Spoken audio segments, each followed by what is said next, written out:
بسم اللہ الرحمن الرحیم۔ السلام علیکم۔ سیدنا عبادہ بن صامت رضی اللہ تعالیٰ عنہ سے روایت ہے کہ ایک دن رسول اللہ صلی اللہ علیہ وآلہ وسلم اپنی سواری پر نکلے اور صحابہ اکرام آپ کے آگے آگے چل رہے تھے۔ سیدنا معاذ بن جبل رضی اللہ تعالیٰ عنہ نے کہا، اے اللہ کے نبی صلی اللہ علیہ وآلہ وسلم، کیا آپ مجھے بارضا و رغبت اپنی طرف آنے کی اجازت دیں گے؟ آپ صلی اللہ علیہ وآلہ وسلم نے فرمایا، ہاں۔ سیدنا معاذ رضی اللہ تعالیٰ عنہ آپ کے قریب ہو گئے اور دونوں ایک ساتھ چلتے رہے۔ چلتے چلتے سیدنا معاذ رضی اللہ تعالیٰ عنہ نے کہا، اے اللہ کے رسول صلی اللہ علیہ وآلہ وسلم، میرا باپ آپ پر قربان ہو، میں اللہ تعالیٰ سے سوال کرتا ہوں کہ میری موت کا وقت آپ کی وفات سے پہلے ہو۔ آپ صلی اللہ علیہ وآلہ وسلم کا کیا خیال ہے کہ اگر اس کے برعکس کچھ ہوا تو ہمیں آپ کے بعد کون سے عمل کرنے چاہیے؟ رسول اللہ صلی اللہ علیہ وآلہ وسلم خاموش رہے۔ میں نے کہا، اللہ کے راستے میں جہاد کرنا۔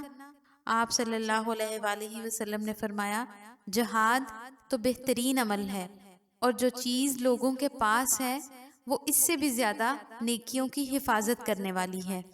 میں نے کہا، وہ روزے اور صدقات ہیں؟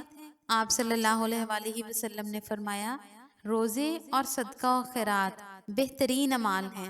سیدنا معاذ رضی اللہ تعالیٰ عنہ نے ابن آدم کے ہر نیک عمل کا تذکرہ کر دیا۔ رسول اللہ صلی اللہ علیہ وآلہ وسلم نے فرمایا، اس سے بھی زیادہ اچھی چیز لوگوں کے پاس موجود ہے۔ سیدنا معاذ رضی اللہ تعالیٰ عنہ نے کہا، میرے والدین آپ پر قربان ہوں، کون سی چیز ان سب اعمال سے بہتر ہے؟ رسول اللہ صلی اللہ علیہ وآلہ وسلم نے جواباً اپنے منہ مبارک کی طرف اشارہ کیا اور فرمایا، خیر و بلائی والے امور کے علاوہ ہر چیز سے خاموشی اختیار کرنا۔ انہوں نے کہا، ہم اپنی زبانوں میں جو گفتگو کرتے ہیں، آیا اس پر ہمارا مواخذہ ہوگا؟ رسول اللہ صلی اللہ علیہ وآلہ وسلم نے معاذ رضی اللہ تعالیٰ عنہ کی ران پر ہاتھ مارا اور فرمایا، تیری ماں تجھے گم پائے، یہ زبانوں کے بول ہی ہوں گے جو لوگوں کو ان کے نتنوں کے بل جہنم میں گرا دیں گے۔ اس لیے جو آدمی اللہ تعالیٰ اور یوم آخرت پر ایمان رکھتا ہے وہ خیر پر مشتمل بات کرے یا پھر دوسری بری باتوں سے خاموش رہے۔